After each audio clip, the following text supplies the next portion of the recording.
এইবাৰ নগাঁও বৰপেটাৰ BBK কলেজৰ প্ৰাণী বিজ্ঞান বিভাগৰ সহকাৰী অধ্যাপক ডক্টৰ উপাসা গোৱালাক আগবাঢ়ি আহিবলৈ অনুৰোধ জনাইছো।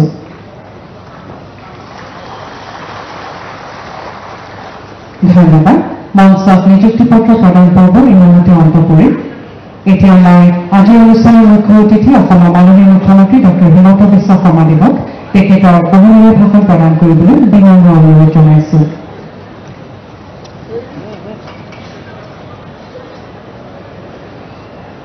অসমৰ সন্মানীয় শিক্ষামন্ত্ৰী ডক্টৰ ৰণোজ পেগু ডাঙৰীয়া, অসম চৰকাৰৰ শিক্ষা বিভাগৰ সচিব শ্ৰী নাৰায়ণ কোঁৱৰ ডাঙৰীয়া, অসম শিক্ষা সংসদৰ অসম ৰাজ্যিক শিক্ষা সংসদৰ উপাধ্যক্ষ ৰুক্ম গোহাঁই বৰুৱা ডাঙৰীয়া, ডাইৰেক্টৰ হায়াৰ এডুকেশ্যন শ্ৰী নয়ন পাঠক ডাঙৰীয়া, ডাইৰেক্টৰ অফ ছেকেণ্ডেৰী এডুকেশ্যন শ্ৰীমতী মমতা হোজাই ডাঙৰীয়ানী, উপস্থিত আজি নিযুক্তি পত্ৰ ল'বলৈ অহা সহকাৰী অধ্যাপক পদত নিযুক্ত প্ৰবক্তাসকল, অসমৰ বিভিন্ন মাধ্যমিক বিদ্যালয়ত কৰ্মৰত অতিৰিক্ত শিক্ষকসকল আৰু উপস্থিত সুধীবৃন্দ। ইতিমধ্যে শিক্ষামন্ত্ৰী ৰণোজ পেগু ডাঙৰীয়াই উল্লেখ কৰিছে যে আজিৰ দিনটোত আমি দুটা গুৰুত্বপূৰ্ণ নিযুক্তি প্ৰক্ৰিয়া সমাপন কৰাৰ বাবে ইয়াত সমবেত হৈছোঁ। অসমৰ বিভিন্ন মহাবিদ্যালয়ত প্ৰয়োজনীয় 58 গৰাকী সহকাৰী অভিযন্তাৰ পদ আজি আমি পূৰণ কৰিব বিচাৰিছোঁ। সম্পূৰ্ণ স্বচ্ছতাৰে এই প্ৰক্ৰিয়া সামৰণি পৰাৰ পিছত আজি আমি কেইগৰাকীমান অধ্যাপক অধ্যাপিকাক নিযুক্তি পত্ৰ হাতত তুলি দিছোঁ আৰু খন্তেক সময়ৰ পিছতে আনসকলেও নিযুক্তি পত্ৰ লাভ কৰিব। আমাৰ ৰাজ্যত বিভিন্ন বিদ্যালয়ত অতিৰিক্ত শিক্ষক হিচাপে 4,529 গৰাকী শিক্ষক শিক্ষয়িত্ৰীয়ে তেওঁলোকৰ যিটো শিক্ষা বা শিক্ষকৰ দায়িত্ব তাক পালন কৰি আহিছিলে। এটা সময়ত ৰাজ্যৰ শিক্ষাৰ বিশেষকৈ বিদ্যালয়সমূহত শিক্ষাৰ অভাৱ দূৰ কৰাৰ বাবে মাহিলী 8,000 টকাৰ পাৰিশ্ৰমিকেৰে এই শিক্ষকসকলক নিযুক্তি কৰা হৈছিল। এটা সময়ত বিশেষকৈ 2012 চনত এই শিক্ষকসকলৰ দৰমহা প্ৰথমে 15,500 টকা আৰু 2018 চনত ৰাজ্যত ভাৰতীয় জনতা পাৰ্টীৰ চৰকাৰ গঠন হোৱাৰ পিছত 20,000 টকালৈকে বৃদ্ধি কৰা হয়। 2020 চনৰ অৰ্থাৎ 1 জুলাই তাৰিখে পুনৰ এবাৰ 5,243 গৰাকী এই অতিৰিক্ত শিক্ষকক ৰাজ্য চৰকাৰে নিয়াৰ ৰেগুলাৰাইজেশ্যন বা নিয়মীয়া শিক্ষকৰ সম এটা ৰূপ প্ৰদান কৰিবলৈ চেষ্টা কৰে। আমি চাকৰিৰ কাৰ্যকাল 60 বছৰলৈ বৃদ্ধি কৰোঁ আৰু তেওঁলোকক নিয়মীয়া শিক্ষকৰ বেতন দিবৰ বাবেও আমি সিদ্ধান্ত গ্ৰহণ কৰোঁ। ঠিক সেইধৰণে সেই সময়ত মাদ্ৰাছা শিক্ষানুষ্ঠানসমূহতো এই ধৰণে চুক্তিমূলকভাৱে শিক্ষক নিযুক্তি কৰা হৈছিল আৰু তেওঁলোককো আমি চৰকাৰৰ সিদ্ধান্ত অনুসৰি সাধাৰণ বিদ্যালয়ৰ শিক্ষক শিক্ষয়িত্ৰীৰ পদলৈ অতিৰিক্ত শিক্ষক হিচাপে আমি তেওঁলোককো এই ধৰণৰ সা সুবিধাসমূহ আমি বৃদ্ধি কৰোঁ। আজি 2008 চনত আৰম্ভ হোৱা এটা ডাঙৰ বা এটা নিযুক্তি প্ৰক্ৰিয়া আজি আমি তাক এটা লজিক্যাল কনক্লুজন বা তাক আমি সম্পূৰ্ণ ধৰণে ইয়াৰ যিবিলাক হিষ্ট্ৰী আছিলে লিগেসি আছিলে তাক সমাপন কৰি আজি আমি আটাইকে নিয়মীয়া শিক্ষকৰ নিযুক্তি দিবলৈ ইয়াত সমবেত হৈছো। আজি আমি যদিও এটা সময়ত আমাৰ নিযুক্তিৰ সময়ত আমি দেখা পাইছিলো যে 2008 চনত এই নিযুক্তিৰ সংখ্যা বা এই নিযুক্তি পোৱা শিক্ষকৰ সংখ্যা প্ৰায় 5,000তকৈ অধিক আছিল, কিন্তু বিভিন্ন চৰকাৰী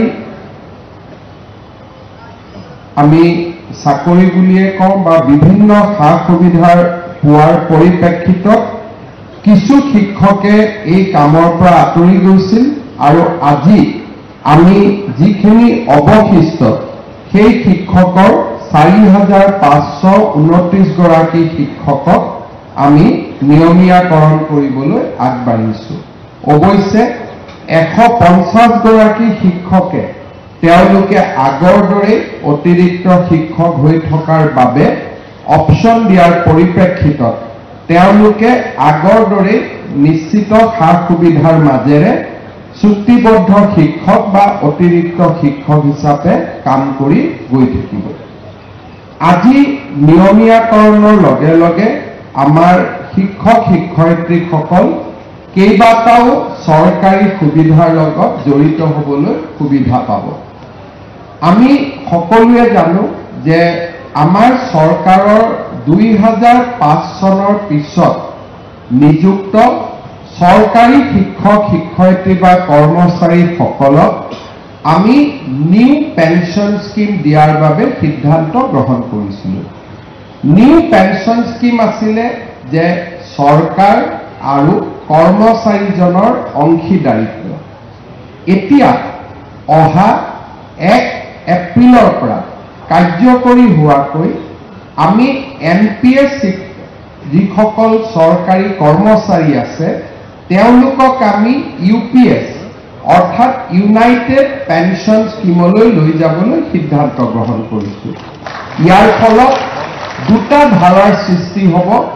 10 বছৰতকৈ কম চাকৰি থকা সকলে এটা নিৰ্দিষ্ট পেনশ্যনৰ পুঁজি লাভ কৰিব আৰু যিসকলৰ আৰু এটা পিৰিয়ড চাকৰি তেওঁলোকে সমাপন কৰিব তেওঁলোকে সম্পূৰ্ণভাৱে চৰকাৰৰ পেনশ্যন TADA বা যাক আমি ডিয়াৰনেছ এলাউন্স বুলি কওঁ এই গোটেইবিলাক পেনশ্যনৰ লগত জড়িত হৈ পৰিব।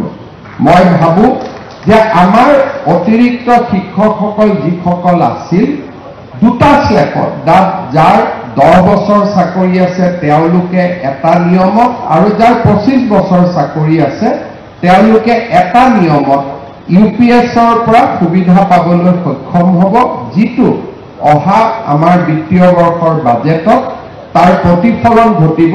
আৰু সেই বিষয়ে মই বহুত ডিটেইলছত ক'ব খোজা নাই, কিন্তু নিশ্চিতভাৱে যোৱা কালিলৈকে য'ত আমাৰ পেনশ্যনৰ একেবাৰে সুবিধা নাছিলে এতিয়া আমি 10 বছৰ চাকৰি থকা সকলে চৰকাৰৰ পৰা এটা নিৰ্দিষ্ট পেনশ্যন লাভ কৰিবলৈ আমি সক্ষম হ'ম। দ্বিতীয়তে চিকিৎসাৰ ক্ষেত্ৰত মুখ্যমন্ত্ৰীৰ লোকসেৱা আৰোগ্য যোজনা। এই যোজনাৰ জৰিয়তে আমাৰ বেমাৰ আজাৰ হোৱাৰ লগে লগে আমি চৰকাৰৰ পৰা সম্পূৰ্ণ ট্ৰিটমেণ্টৰ বাবে প্ৰয়োজনীয় ধন লাভ কৰিব পাৰিম। আৰু আজি নিয়মীয়া হোৱা কৰ্মচাৰীসকলক মই অনুৰোধ কৰিম যে আমাৰ চাকৰিত যোগদান কৰাৰ পিছত প্ৰথম দৰমহা পোৱাৰ লগে লগে আমি যাতে নিজক মুখ্যমন্ত্ৰী লোকসেৱা আৰোগ্য যোজনাৰ অধীনত আমি নিজকে যাতে অন্তৰ্ভুক্ত কৰি লওঁ।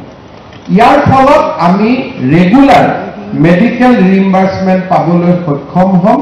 CGHC চেন্ট্ৰেল গভৰ্ণমেণ্টৰ ৰেট অনুসৰি বা তালিকা অনুসৰি আমি নিৰ্দিষ্টভাৱে এই সুবিধাসমূহ যি নিয়মীয়া চৰকাৰী কৰ্মচাৰীয়ে পাব পাৰে সেইখিনি সুবিধা আমি লাভ কৰিবলৈ সক্ষম হ'ম। তৃতীয়তে আমাৰ যিখিনি অতিৰিক্ত শিক্ষক আজি নিয়মীয়া শিক্ষক হ'ল জ্যেষ্ঠতাৰ ভিত্তিত এতিয়া তেওঁলোকে বিভিন্ন বিদ্যালয়ৰ অধ্যক্ষ বা উপাধ্যক্ষ হ'বৰ কাৰণেও তেওঁলোকে যোগ্যতা অৰ্জন কৰিব। আৰু সেই ক্ষেত্ৰত আজি ইমান দিনে আমাৰ যি বাধা আছিলে যে অতিৰিক্ত শিক্ষক কাৰণে আমি কেতিয়াও হেডমাষ্টাৰ হ'ব নোৱাৰো বা প্ৰধান শিক্ষক হ'ব নোৱাৰো, অধ্যক্ষ হ'ব নোৱাৰো, সেই বাধা আজিৰ পৰা আঁতৰি যাব। আন শিক্ষকৰ লগত যেনেকৈ জ্যেষ্ঠতা হ'ব পাৰে তেনেকৈ আপোনালোকেও এটা জ্যেষ্ঠতাৰ ভিত্তিত নিজৰ নিজৰ কৰ্মক্ষেত্ৰত অগ্ৰসৰ হ'ব পাৰিব। ইয়াৰ পিছত আমাৰ চৰকাৰে অলপতে ষ্টেট বেংক অফ ইণ্ডিয়াৰ লগত কথা পাতি কেইটামান চৰকাৰী কৰ্মচাৰীৰ বাবে বিশেষ সুবিধা পাবলৈ সক্ষম হৈছে। ইয়াৰ ভিতৰত এটা সুবিধা হ'ল যে আমাৰ যদি এক্সিডেণ্ট হয়, আমি ভগৱানে নকৰক কাৰোবাৰ যদি এক্সিডেণ্টেল ডেথ হয় বা কোনোবা যদি পাৰ্মানেণ্টলি দুৰ্ঘটনাত ক্ষতিগ্ৰস্ত হয়, তেওঁলোকলৈকে 1 কোটি টকা পৰ্যন্ত পৰিয়ালে পাব পৰা এটা বিশেষ ব্যৱস্থাৰ সুবিধাও এতিয়াৰ পৰা আমাৰ কৰ্মচাৰীসকলৰ পৰিয়ালে লাভ কৰিব। ইয়াৰ পিছত আন এটা সুবিধা হ'ল যে ভগৱানে নকৰক কিন্তু আমি সকলোৱে জানো যে মানুহ মৰণশীল, মৃত্যুৰ যিটো চিৰন্তন সত্য সেই সত্যৰ পৰা আমি কোনেও আঁতৰি আহিব নোৱাৰো। কিন্তু আজিলৈকে অসমত যদি কোনোবা চৰকাৰী কৰ্মচাৰীৰ মৃত্যু হয় তেওঁলোকক 5% কম্পেনচনেট এপইণ্টমেণ্টৰ ব্যৱস্থা কৰা হৈছিল। কিন্তু আমাৰ চৰকাৰে এটা বিশেষ নিয়ম কৰিছিলে যে যদি কোনোবা চৰকাৰী কৰ্মচাৰীৰ মৃত্যু হয় তেওঁৰ পৰিবাৰে বা তেওঁৰ পৰিয়াল, যাৰ নিকট আত্মীয় বুলি কওঁ, এনুকে বুলি কওঁ, সেই ব্যক্তিজনে চৰকাৰী কৰ্মচাৰীজনৰ 60 বছৰ নোহোৱা পৰ্যন্ত সেই একেটা দৰমহা নিয়মিতভাৱে বেংক একাউণ্টত লাভ কৰিব। আজিৰ পৰা মই নাভাবো যে ভগৱানে কৰক এনেকুৱা সুবিধা আপোনালোকৰ কোনোবাই ল'ব লাগে, কিন্তু যদি পৰিৱেশ আৰু পৰিঘটনাৰ ফলত আমাৰ যদি কাৰোবাৰ জীৱনত এনেকুৱা সমস্যা আহি পৰে তেতিয়াহ'লে আপোনালোক সকলোৱে বিশেষকৈ পৰিয়ালে অন্তত এটা সময়ৰ বাবেও আপোনালোকে নিজৰ পৰিয়ালৰ কথা চিন্তা কৰিব নালাগে। সেই পৰিয়ালটোৱে চৰকাৰৰ পৰা দৰমহাও পাব আৰু মৃত্যুৰ পিছতো ইউনিফাইড পেঞ্চন স্কিমৰ সুবিধা তেওঁলোকে নিৰন্তৰ পাই থাকিব। আৰু ইয়াৰ লগে লগে এজন চৰকাৰী কৰ্মচাৰীৰ মৃত্যু হ'লে তেওঁ এক্স গ্ৰেচিয়া 10 লাখ টকা ষ্টেট বেংক অফ ইণ্ডিয়া আৰু আমাৰ চুক্তি অনুসৰি 10 লাখ টকাৰ অতিৰিক্ত লাইফ ইঞ্চুৰেঞ্চ কাভাৰেজ এটাও তেওঁলোকে লাভ কৰিব।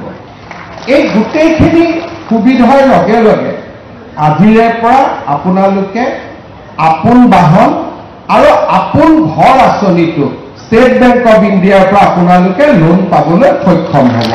আৰু আপোনালোকে জানে যে এই লোন আগতে 15 লাখ টকা আছিল, এইবাৰ চৰকাৰে এই লোনৰ সীমা 30 লাখ টকালৈকে বৃদ্ধি কৰিছে। গতিকে 15 লাখ টকাৰ স্থানত আপোনালোকে 30 লাখ টকা পৰ্যন্ত লাভ কৰিব পাৰিব। শেহতীয়াকৈ এতিয়া আমি আৰু এটা সিদ্ধান্ত লোৱাৰ পথত আছো, যদিও সিদ্ধান্তটো লোৱা হোৱা নাই, যে আমাৰ ঘৰত ইলেক্ট্ৰিচিটি বিল যাতে জিৰ' আহে তাৰ কাৰণে আমাৰ ঘৰত প্ৰধানমন্ত্ৰী সূৰ্য ঘৰ আঁচনিৰ অধীনত আমি যাতে সোলাৰ লগাব পাৰো তাৰ বাবে বেংকৰ পৰা আপোন ঘৰ আঁচনিৰ দৰে আপোনালোকে উইদাউট মৰ্টগেজ লোন পাবলৈ সক্ষম হ'ব, যাতে মাহেকীয়া ইলেক্ট্ৰিচিটি বিলৰ পৰাও আমি ৰক্ষা কৰিব পাৰো। অৰ্থাৎ আজি আপোনালোকৰ এই অতিৰিক্ত শিক্ষকৰ পৰা নিয়মীয়া শিক্ষকলৈ হোৱা এই যাত্ৰাই প্ৰথম যিটো সুবিধা আনি দিব সেইটো হ'ব পৰিয়ালটোক এটা সুৰক্ষা চক্ৰৰ মাজলৈকে লৈ যাব। আজি মই গৌৰৱ অনুভৱ কৰোঁ, আমাক বহুতে বিভিন্ন ধৰণে কথা কৈ থাকে, কিন্তু কোনোবা চৰকাৰী কৰ্মচাৰীৰ মৃত্যু হ'লে আজি অসম চৰকাৰে যি সুৰক্ষাৰ চক্ৰ তেওঁলোকক দিব পাৰে, ভাৰতৰ কোনো ৰাজ্যত কোনো চৰকাৰী কৰ্মচাৰীক এনে সুৰক্ষা দিব পৰা নাই। আৰু এই সুৰক্ষাৰ কাৰণে আজি অসমৰ বিভিন্ন চৰকাৰী কৰ্মচাৰী উপকৃত হৈছে।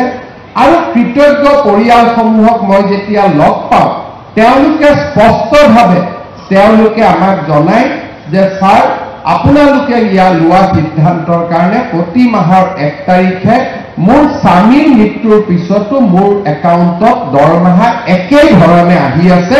এনেকুৱা ধৰণৰ সুৰক্ষা চক্ৰ কোনো ৰাজ্যতে আজিলৈকে কোনো চৰকাৰে দিব পৰা নাই। যোৱাবাৰ একাউণ্টেণ্ট জেনেৰেল অফ আছামে ইয়াৰ ওপৰত এডভাইচ কমেণ্ট দিয়াৰ পিছতো আমি ৰাজ্য চৰকাৰৰ কৰ্মচাৰীসকলৰ বৃহত্তৰ স্বাৰ্থৰ খাতিৰত এনেধৰণৰ সিদ্ধান্তসমূহৰ লগত আমি খুব দৃঢ়তাৰে সৈতে থিয় দি আছোঁ আৰু তাৰ ফলত আজি ৰাজ্য চৰকাৰৰ কৰ্মচাৰীসকলে আটাইতকৈ বেছি নিৰাপত্তাৰ সুবিধা পাব পাৰিছে। ইয়াৰ লগত আপোনালোকে আহিবলগীয়া দিনত আৰু এটা সুবিধা পাব, সেইটো হৈছে আমি পাৰস্পৰিক ট্ৰান্সফাৰৰ যিটো পৰ্টেল খোলোঁ, এইবাৰৰ পৰা আপোনালোকে সেই পৰ্টেলতো ট্ৰান্সফাৰৰ বাবেও আবেদন কৰিবলৈ সুবিধা পাব। 25 চনত নাপাব, 26 চনত আমি তাৰো সুবিধা আপোনালোকৰ বাবে মুকলি কৰি দিম। যোনে ঘৰৰ বহুত দিন দূৰত আছে, নিজৰ মাজত ট্ৰান্সফাৰ কৰিব খোজা, নিজৰ মাজত বুলি কওঁতে এতিয়া পৰিসৰটো ডাঙৰ হ'ব। আগতে নিজৰ মাজত বুলি কওঁতে আপোনালোকে অকল এডিশ্যনেল টিচাৰ 4,000 বুলি ভাবিছিল। এতিয়া এই পৰিয়ালটো 30,000 শিক্ষকৰ মাজত হ'ব বা 40,000 শিক্ষকৰ মাজত হ'ব। এটা ডাঙৰ পৰিয়ালৰ মাজত পাৰস্পৰিক ট্ৰান্সফাৰ বা পাৰস্পৰিক বুজাবুজি ট্ৰান্সফাৰৰো সুবিধা আপোনালোকে লাভ কৰিবলৈ সক্ষম হ'ব। অৰ্থাৎ আপোনালোকে যোৱাকালি যি পৰিৱেশত আছিলে তাতকৈ যথেষ্ট উন্নত পৰিৱেশৰ মাজলৈ আমি গতি কৰিব পাৰিম। বিশেষকৈ মই দুটা ক্ষেত্ৰত আনন্দিত যে আপোনালোকৰ মাজৰ 90% পেঞ্চনৰ সুবিধা পাব পাৰিব, যিটো আজিলৈকে এটকাৰো পেঞ্চনৰ সুবিধা আপোনালোকৰ নাছিলে। আৰু দ্বিতীয়তে মেডিকেল ৰিইম্বাৰ্সমেণ্ট, আমি যিমানে 60ৰ ওচৰলৈকে গৈ থাকিম, মোৰে হওক বা মোৰ পৰিয়ালৰে হওক, মেডিকেল যিটো কষ্ট, সেই মেডিকেল কষ্টটো ইমান বেছি হয় যে এতিয়া আপোনালোকে সেই মেডিকেল কষ্টটো চৰকাৰৰ পৰা ৰিইম্বাৰ্সমেণ্টৰ সুবিধা পাব। শেষত মই যিটো কথা ক'ব খোজো তাত আপোনালোকক মই নাভাবোঁ যে কোৱাৰ প্ৰয়োজনীয়তা আছে। আমি এটা কথা সদায় মনত ৰাখিব লাগে যে শিক্ষকৰ বৰ্তমান বা শিক্ষকৰ জীৱিকা বা শিক্ষক পদৰ যিটো গুৰুত্ব, সেই পদটোৰ গুৰুত্ব শিক্ষক হিচাপে নাহে। ছাত্ৰ ছাত্ৰী যেতিয়া থাকে তেতিয়াহে শিক্ষকৰ মৰ্যাদা আহে।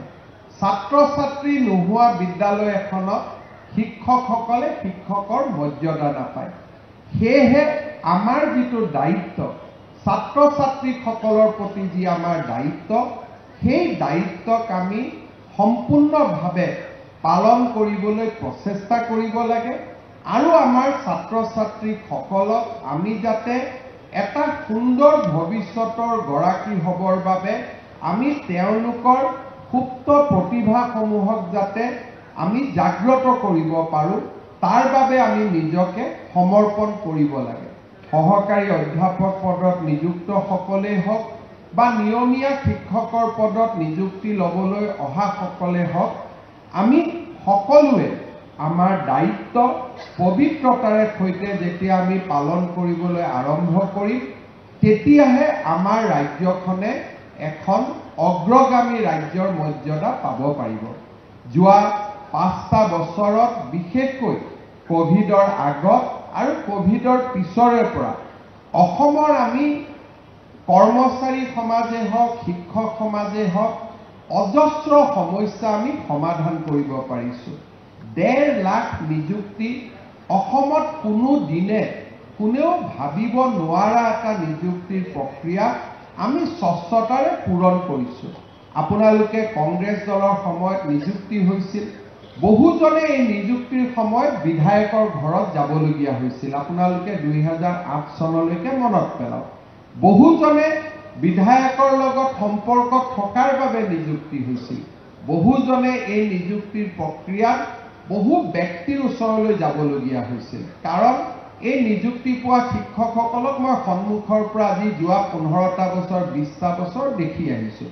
কিন্তু আজি আমি যাক নিযুক্তি দিওঁ তেওঁলোকে নিজৰ সমষ্টিৰ MLA জনৰ নামটো ভালকৈ ক'ব নোৱাৰে কাৰণ এই নিযুক্তিত MLA নাম জানিব নালাগে মন্ত্ৰীৰ নাম জানিব নালাগে মাত্ৰ নিজৰ সাবজেক্টৰ ওপৰত নলেজ থাকিব লাগে মেথছৰ ওপৰত নলেজ থাকিব লাগে সংস্কৃতৰ ওপৰত নলেজ থাকিব লাগে হিন্দীৰ ওপৰত নলেজ থাকিব লাগে জ্ঞানৰ ওপৰত মেৰিটৰ ওপৰত নিযুক্তি আজি অসমত 1.5 লাখ যুৱক যুৱতী সংখ্যাটো আমি 1.5 লাখ গৈ পোৱা নাই মই 1.5 লাখ এইকাৰণে কৈছো যে 2 এদিনতে ADRE নতুন নিযুক্তি হ'ব 2 এদিনতে টেটৰ ৰিজাল্ট দিব 2 এদিনতে মেডিকেল নিযুক্তি হ'ব গতিকে অহা 2টা মাহত 1.5 লাখ হ'বলৈ বাকি থকা 20-25 হাজাৰো আমি পাৰ কৰি আমি আগুৱাই যাম অসমত স্বাধীনতাৰ পিছত আগৰ কথাটো মই বাদে দিছো কোনো পৰিবেশতে কোনো কালে ইমান ডেকা লৰাৰ নিযুক্তি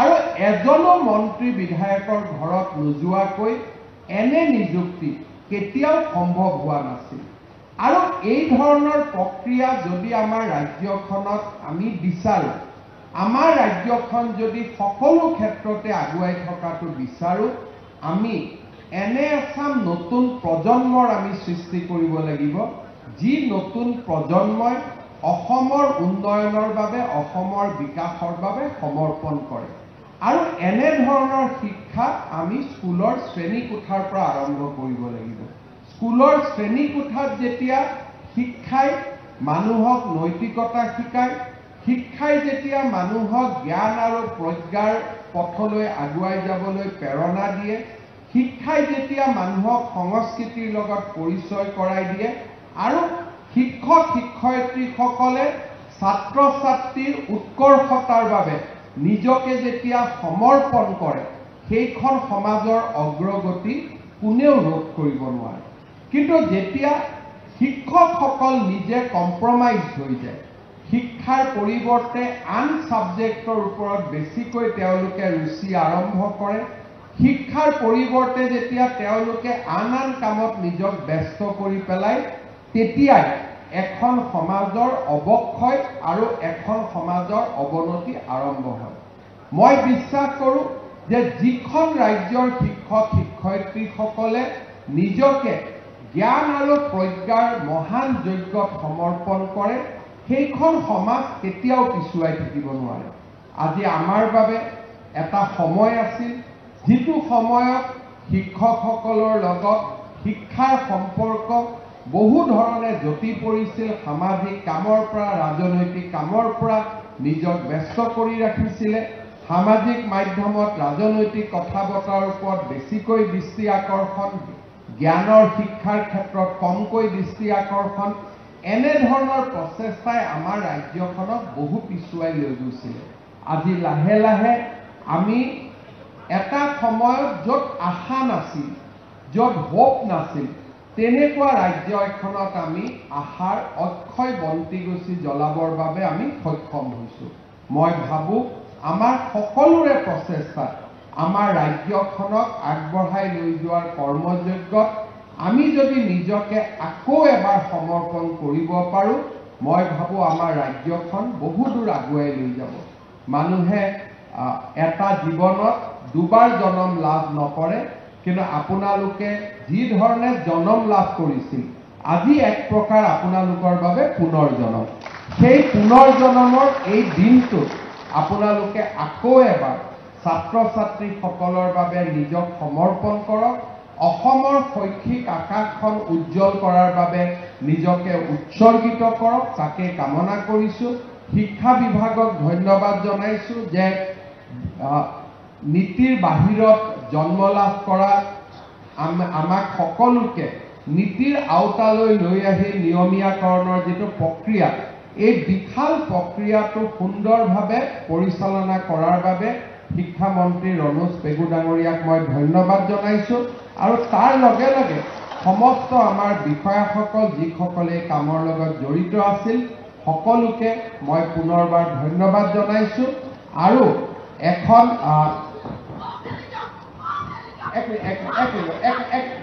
মা তই মোক লগহে পাব লাগে চিঞৰ বাখৰ কৰিলে কি হ'ব বৈ তাক মই আৰামত লগ পাই নাই বহাই তাতে বহাই বাই ভিতৰ ৰুমত বহো বহাই লগ পোৱা কথাটো কিমান চিঞৰিব কিয় লাগে? মোক লগ পাম বুলি ক'লে হয়।